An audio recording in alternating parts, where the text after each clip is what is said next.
Hey guys. So today I want to talk about Mario Party Jamboree, specifically the trailer that was announced a couple of months ago. I just kind of wanted to go through it, share my thoughts, go over each aspect, and at the end, kind of give final thoughts and overall conclusion. So let's jump right into it.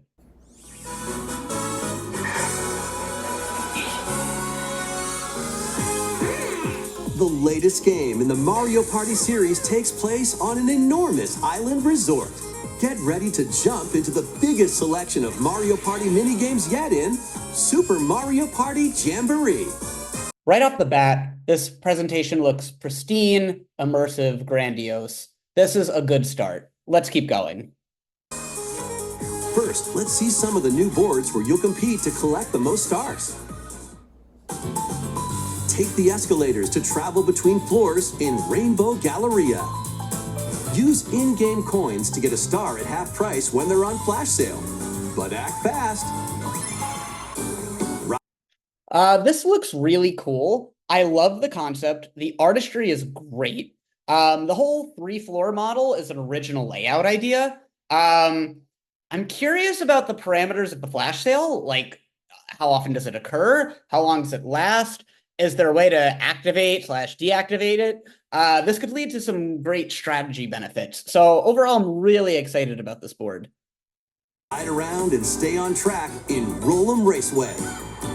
With the new Turbo Dice Item, you can move up to 40 spaces with a lucky roll. Here on So I'm not too thrilled about this layout. Based on the images, it seems to be a fairly linear board. There's no real directional decision making, which is kind of like a substantial piece of the fun. There still could be some other strategy decision making with purchasing and usage, with item purchasing and usage decisions, but there would have to be multiple item shops to compensate. I also don't love the idea of a quadruple dice. So the average number of spaces on the Superstars board is 77. This is not exactly the most accurate account, as like two of the boards have like 55 spaces and the other three have like 95 spaces. So I don't really know how to gauge what the number of spaces is going to be on the Jamboree board, but let's kind of assume it's going to be around 77. With if this was the case, there's really no need to move at such an accelerated pace. It lowers the value of each lap of the board, and it makes the execution of each lap slightly less important because you'll be going around it so often. Goomba Lagoon, the ebb and flow of the tide can change your path. And things really get mixed up when the volcano blows its top. Along with 5 new games. I love the concept of the ebb and flow of the tide changing your path. This seems really cool. I also love the gimmick with the volcano blowing. It definitely draws some parallels to Spaceland with the Bowser beam. I'm also somewhat partial to the beach ambiance. I mean, it's like one of the reasons why I kind of like Yoshi's Tropical Island, even though I really don't like that board as far as gameplay, like and strategy go. I just kind of like, it's cool to hear the music and see the beach vibe. So definitely this one looks like a lot of fun. Boards, 2 boards from previous Mario Party games make their return. Some mini games. So this looks really cool. Mega Wiggler's Tree Party, and King Bowser's Keep, they don't really go into these, but I'm just really curious to know more about them. It's a little disappointing that they didn't, go over the specifics. With the Wiggler board, I'm curious to know, is there a gimmick where the Wiggler wakes up after he's passed a certain number of times? I think I heard this mentioned in a previous analysis video. If this is the case, I think it might be a little problematic because this feature is really similar to the volcano erupting in Goomba Lagoon. So it's kind of having two boards with the same type of gimmick. But overall, I'm just kind of curious at how they organize this board and how the Wiggler plays in. King Bowser's Keep, I don't really know anything about. So, it would be nice to know a little bit more about each of these boards, but I can't fault them too much. They had a lot to pack into this trailer. So let's keep going. The remastered boards from the past. This is awesome. So overall, I love the hybrid model of introducing the new boards while including the remastered versions of some of the classics. I think what makes this really cool is that they kind of just play on what make each they can play on the advantages of each type of board. So with the new boards, obviously what the advantage is that it's completely original, it's new, it's going to be fun and exciting. It's going to really, capture your attention. Whereas with the remastered version of the original board, that is, it's not gonna be new, but it's gonna have some of the strengths that we're used to. So it's gonna kind of be advantageous because it'll be similar to something that we already know and like. So I really like the hybrid model where they incorporated both of these components. I will say Mario's Rainbow Castle looks fairly simplistic, which is another downside. But Western Land seems really cool.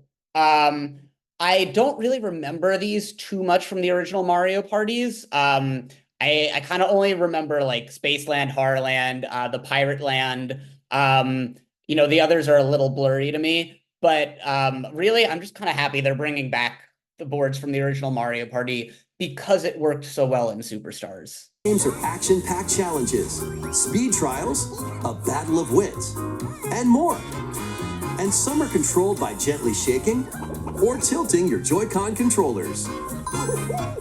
With over 110 mini-games, there's a wide variety to enjoy.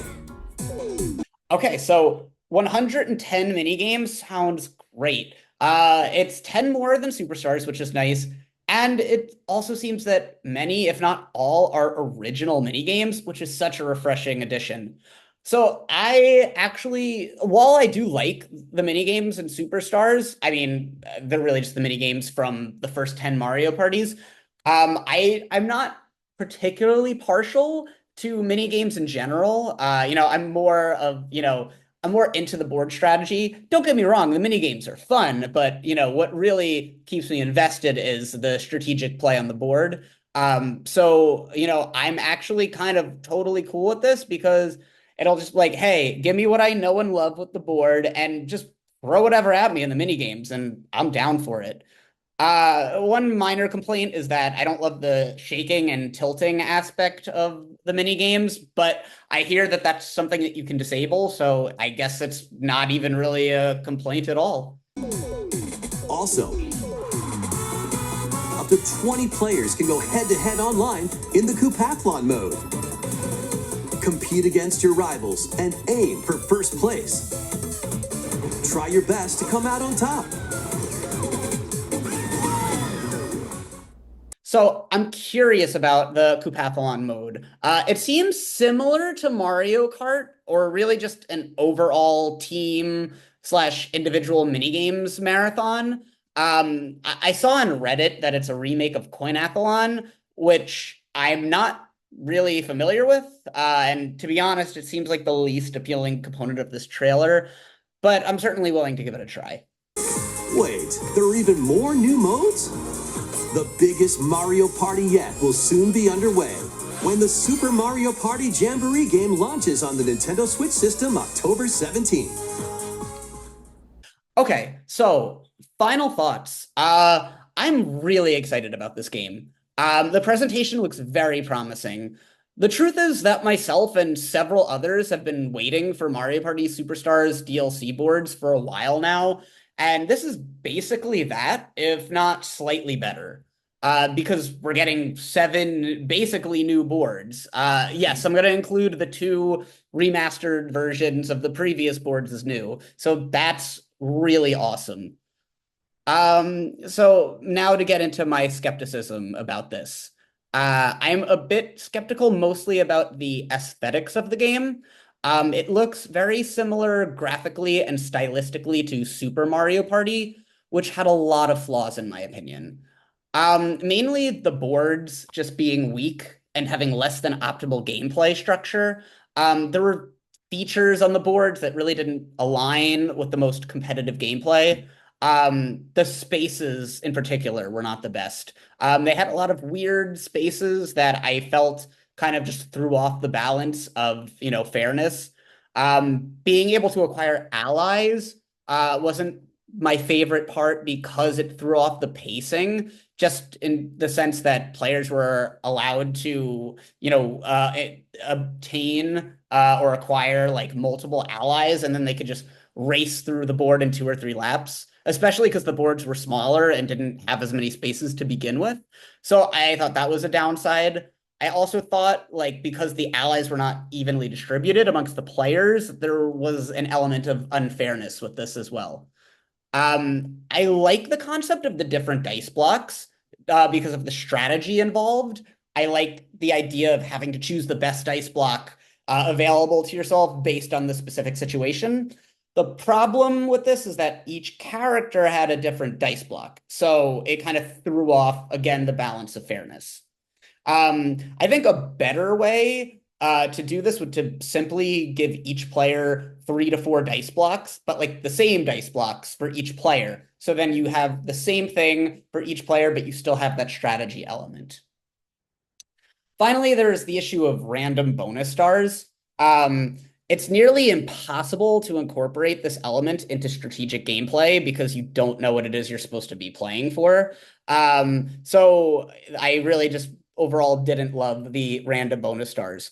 So really my skepticism about this game is just a problem sheet about Super Mario Party. Again, just because aesthetically it looks so similar. So hopefully that there will be enough changes from Super Mario Party to this to where, or it'll be more, I guess, more similar to Superstars in the sense that a lot of these problems will be fixed.